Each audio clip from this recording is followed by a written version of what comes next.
Good morning, everyone, dear doctors and dear Professor Ahmed Naga. So I'm Mohamed Fahmi Douhim, a final year medical student at Alexandria Faculty of Medicine. I have received a research training at Harvard Medical School in clinical research, and I'm a scholar of European Society of Oncology. I have published the international publication in international journals from Q1 to list, and I'm having a research activity, so I'm really thrilled, and it's my honor to be here today to present on the association of incisional hernia development with laparotomy and closure techniques for open abdominal aortic aneurysm repair. And I'm pulling the data from literature of interventional and observational studies of more than or around 5,000 patients. For this oral presentation, I don't have any conflict of interest, and I haven't received any funding, just to be adhered to the ethical codes of presentation. To appreciate what we are talking about, let's imagine a person, and this person is called Sophia. And Sophia is just having a good life, but accidentally she had abdominal aortic aneurysm discovered, and she underwent an open abdominal aortic aneurysm repair, and after that she developed a complication. And the complication in this case was incisional hernia, which ended up sadly with this. That's why the vascular surgeon was asking himself if he did anything wrong in regard to the surgical technique.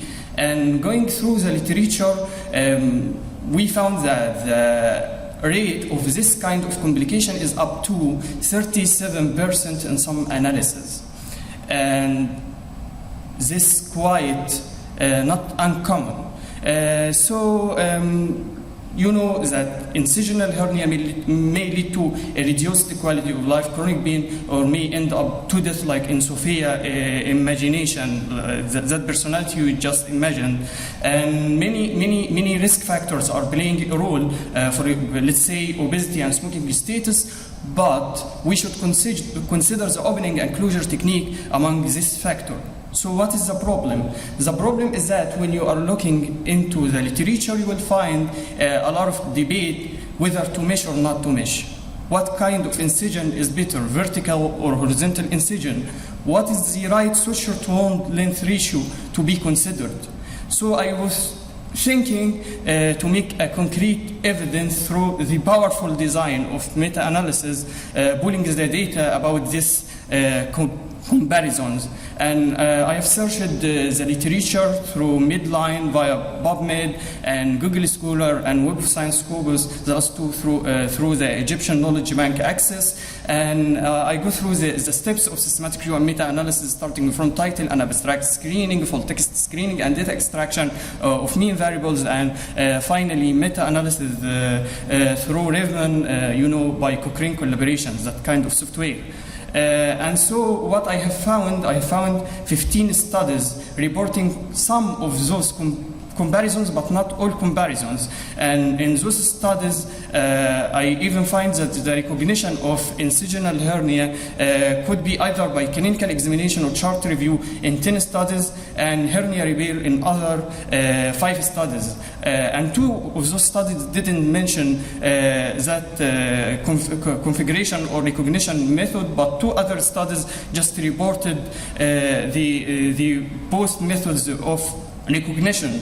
And this is the flow diagram was about what I have searched. And I should mention here for this baseline characteristic table that the follow-up length was in a minimum of 12 months and up to even 60 months of patients, of months. And so for our results here, we can find that if we are looking to that first plot, that diamond just representing the overall effect estimate. And as you can see here, that this comparison is about the vertical midline versus the transverse abdominal incision. And what we are getting here that it's quite quite favoring the transverse. However, that difference isn't statistically significant. I mean, for the risk ratio, it's about 0.5, but the risk ratio is just passing one on the interval, so it isn't statistically significant. So for the other comparison about the midline versus or retroperitoneal incision, we can see from that first plot and diamond overall effect estimate that there is no difference between retroperitoneal and midline. However, this studies is encountering kind of heterogeneity. In this comparison of suture wound length ratio of greater or less than 4 to 1, we can find that 4 to 1 or more is even better than the less ratio. And for the vertical midline with or without mesh augmentation, we can see from this first plot that it favors the mesh with vertical midline incision. And so what I'm just delivering here is a message that if you are using if you are using mesh augmentation, you should use midline incision, and if you are using transverse incision, I mean if you don't want to use mesh augmentation, you better go for transverse incision. However, this finding didn't reach statistical significance, but it favors quite the transverse incision. And the last thing I want to confirm on here about my results is that the ratio suture to wound ratio more than 4 to 1 is quite better in the vertical incisions, but there is no literature about the horizontal incisions. And the last thing I want to confirm about is these studies, when graded, is of low to moderate body of evidence. So we are recommending further studies to be considered in future investigation. And I think as time is out, but I'll show the reference and thank you.